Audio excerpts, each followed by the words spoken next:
everyone. Well, it's day 5 of our May Manifesting Magic Month. I hope you've been reflecting on the information that we've gone through in the previous 4 videos. We've been looking at Mindful Mastery Academy's Dreams framework for manifesting consistently and reliably.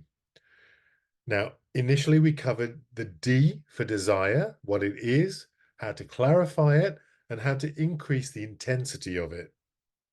Then we moved on to looking at the R part, release. We did that in the last video.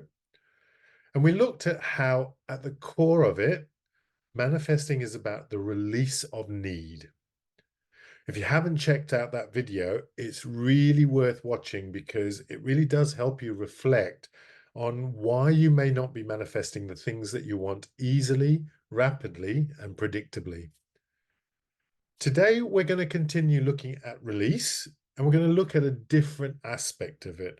We are going to look at the beliefs that we hold and whether they are helpful or unhelpful in our manifesting journey. Now, throughout our lives, we are constantly programmed with beliefs. We pick up beliefs about the world and how it works from everyone we encounter. In childhood especially, we pick up beliefs from our parents, caregivers, teachers, friends, everyone around us really, even the cartoons that we watch. Now, these beliefs are really important. We come into this world as children not knowing anything about how the world works and how to navigate through it. Because of this, we have to rely on the experience of other people to teach us what we need to know so that we can go about the world safely. And the beliefs that we pick up as highly impressionable children become the foundation of how we conduct ourselves in the world as adults. Now, the problem is that not all beliefs that we pick up are beneficial. Some beliefs, often formed early in our lives, can be limiting and unhelpful. Now, these limiting beliefs can significantly impact our ability to manifest our desires. For instance, if we grow up hearing statements like, money is hard to come by, or you have to struggle to succeed, we internalize these beliefs. And then as adults, these beliefs operate right in the background of our minds, shaping our actions, behaviors, and outcomes without us even realizing it. So let's delve deeper into how we acquire these unhelpful beliefs and their impact on us. From a psychological standpoint, the formative years of childhood are crucial. During these years, our brains are in a very impressionable state. Now, according to research by developmental psychologists, children's brains exhibit high levels of plasticity. We didn't really need scientists to tell us this. This means that they are exceptionally good at absorbing information from the environment. That means people, places, things, TV programs, what have you, and forming neural connections based on their experiences. Unfortunately, this is also the time that a child's developing brain hasn't quite developed critical thinking. So children will accept without arguments the things that they are led to believe are true, whether they're really true or not. So can you see how this may cause a problem when it comes to creating limiting beliefs? Now, one prominent theory that helps us understand this is the social learning theory proposed by Albert Bandura. Bandura's theory suggests that people learn behaviors, values, and beliefs through observing others. So this means that as children, we observe and imitate the beliefs and behaviors of significant people in our lives, like I mentioned before, parents, teachers, peers. If these influential figures hold limiting beliefs themselves, we're likely to adopt them as well. And again, as I mentioned, when we're children, we are not really able to analyze these beliefs critically to see whether they're true or not.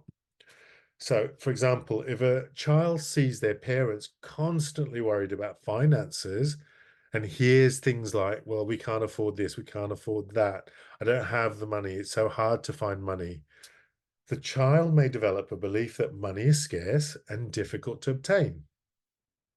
Now, this belief can then influence their financial behavior and mindset well into adulthood. Now, neuroscience also provides insight into how beliefs are formed and ingrained. Our brain operates through neural pathways, and repeated thoughts and behaviors strengthen these pathways. And the more these pathways get strengthened, the more automatic they become. Now, this concept is known as neuroplasticity. When we repeatedly think or hear something, it forms a neural pathway in the brain, making that thought or belief more entrenched. Now, this is why limiting beliefs can be so powerful and so difficult to change. They're literally wired into our brain structure. Additionally, cognitive psychologists have identified various cognitive biases that can also reinforce limiting beliefs. Now, one such bias is the confirmation bias, which is our tendency to seek out and favor information that confirms our pre-existing beliefs, whilst ignoring or dismissing information that contradicts them.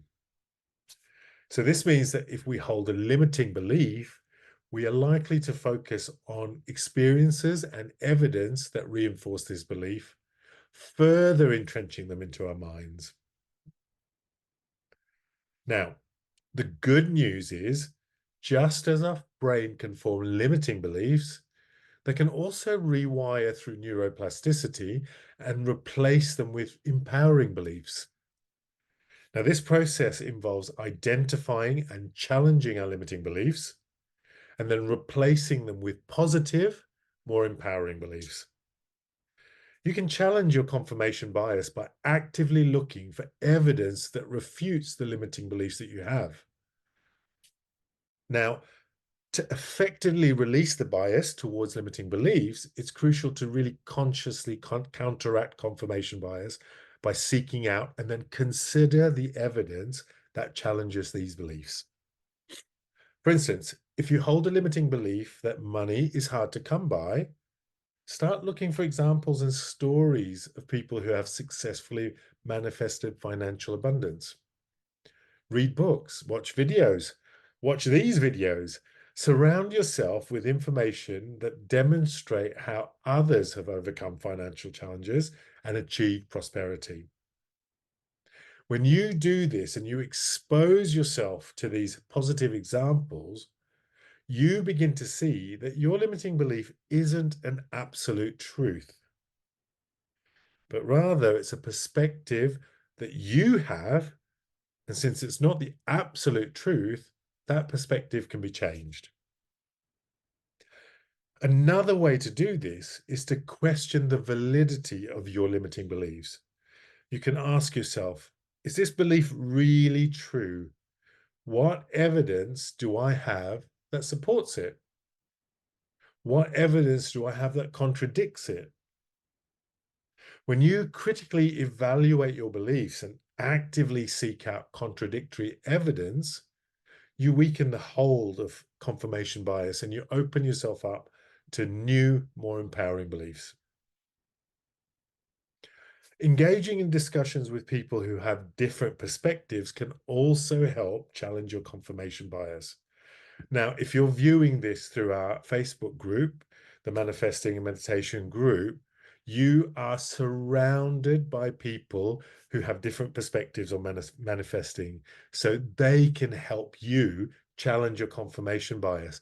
Use the comments below to put it out there, put out your experiences, put out your challenges, put out what you think, and everyone else can help you by sharing their point of view. By listening to people's experiences and viewpoints, you will all gain new insights and evidence that may actually refute your personal limiting beliefs. Now, this broader perspective helps you realize that your beliefs are not universal truths, but rather they're subjective interpretations that you can change. In our Activate Manifesting Mastery program, we spend considerable time addressing limiting beliefs because they are so influential in shaping our mindset. We use many evidence-based techniques such as cognitive behavioral therapy, CBT, mindfulness, certain types of meditations like Mindful Mastery Academy's accelerated change meditation, EFT tapping, and positive affirmations, among other things, because they are highly effective in this regard. You can always reach out to us for more help about using these techniques to help you clear any limiting beliefs that you may have that are blocking your efforts at manifesting your dream life. In addition to these techniques, in our program, we also use mental rehearsal. And you don't need to do our program to be able to do mental rehearsal. Mental rehearsal is a really powerful tool that can help us eliminate limiting beliefs and manifest our desires. Mental rehearsal involves visualizing yourself achieving your goals, and you visualize yourself experiencing success in vivid detail. When you mentally rehearse positive outcomes, you reprogram your subconscious mind to adopt new, more empowering beliefs. So let me give you an example. If you have a limiting belief that you're not good enough to achieve a particular career goal, you can use mental rehearsal to visualize yourself successfully achieving that goal, being successful in your career, seeing yourself performing tasks with confidence, hearing yourself receiving praise and recognition, and feeling a sense of accomplishment. Now, the more detailed and vivid your visualization and the more of your senses that you involve in it, the more effective it will be. So, as I said, see yourself performing tasks with confidence, hear yourself receiving praise and recognition, and feel a sense of accomplishment. That's already 3 of your 5 senses that you're using in this particular visualization. If you can add taste and touch, and that's even better. Now, scientific evidence supports the effectiveness of mental rehearsal. Research in neuroscience has shown that mental rehearsal activates the same neural circuits as actual physical performance. There was a study conducted by Dr. Guang Yue, I hope I've said that right, an exercise psychologist, that found that mental rehearsal of physical tasks can strengthen neural pathways and improve performance almost as effectively as physical practice. Now, this phenomenon is known in the scientific community as mental practice or visualization practice. You can certainly Google that to find out more information or reach out to us. In the context of manifesting, mental rehearsal helps you create a mental blueprint for success. When you repeatedly visualize positive outcomes, your brain starts to perceive these outcomes as familiar and achievable, and in time, almost as if you've experienced it firsthand. As this contradicts the limiting belief, it reduces the power of those limiting beliefs and aligns your subconscious mind with your conscious desires. The mental rehearsal not only creates new neural pathways, but also strengthens them. When you consistently visualize your desired outcomes, you are reinforcing these new neural pathways. This process is known as neuroplasticity, and it's the brain's amazing ability to reorganize itself by forming new neural connections throughout your life. We used to think that the brain couldn't do this, but now we know that no matter whether you're a year old or 100 years old, your brain is constantly reorganizing itself and forming new neural connections. So you're able to learn new things. I don't know about dogs and teaching old dogs new tricks, but you can certainly teach older people new tricks, and they're quite good at picking them up. Now, as these pathways strengthen through repeated practice, the old neural pathways associated with the limiting beliefs begin to weaken. Now, this is because of a principle known as synaptic pruning, when neural connections that are not regularly used get eliminated. So you release these old limiting beliefs when you strengthen a new belief through mental rehearsal. So By consistently practicing mental rehearsal, you're not only building new and strengthening new empowering pathways, but you're also reducing the strength and influence of the old limiting ones. For example, if you consistently visualize yourself as being successful, confident, and capable, these new pathways become more dominant. And over time, your brain will find it easier and more natural to access these positive pathways rather than the old limiting ones. Again, releasing the old limiting beliefs. This shift can profoundly impact your behavior and beliefs, and it'll make it so much easier for you to manifest your desires because you don't have any of those beliefs getting in your way.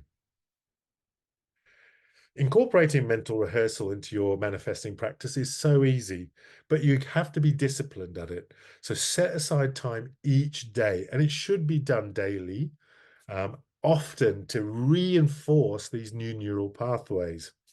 So set aside time each day to visualize your goals. Find a quiet space, close your eyes, and imagine yourself living your desired reality.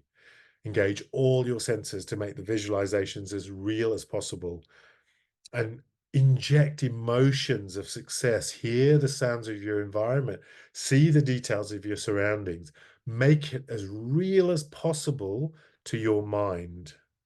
And this will help you convince your subconscious mind that this new paradigm is real. So again, if your goal is to manifest financial abundance, visualize yourself checking your bank account and seeing a large balance. Imagine receiving payments and feeling the joy and security of financial freedom.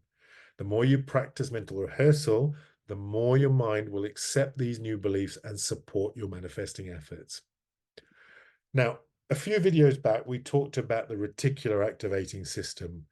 Doing the mental rehearsal will also communicate to the reticular activating system what you want to notice, what you want to focus on, and the stuff that it can disregard and ignore so that you really focus in on your goal.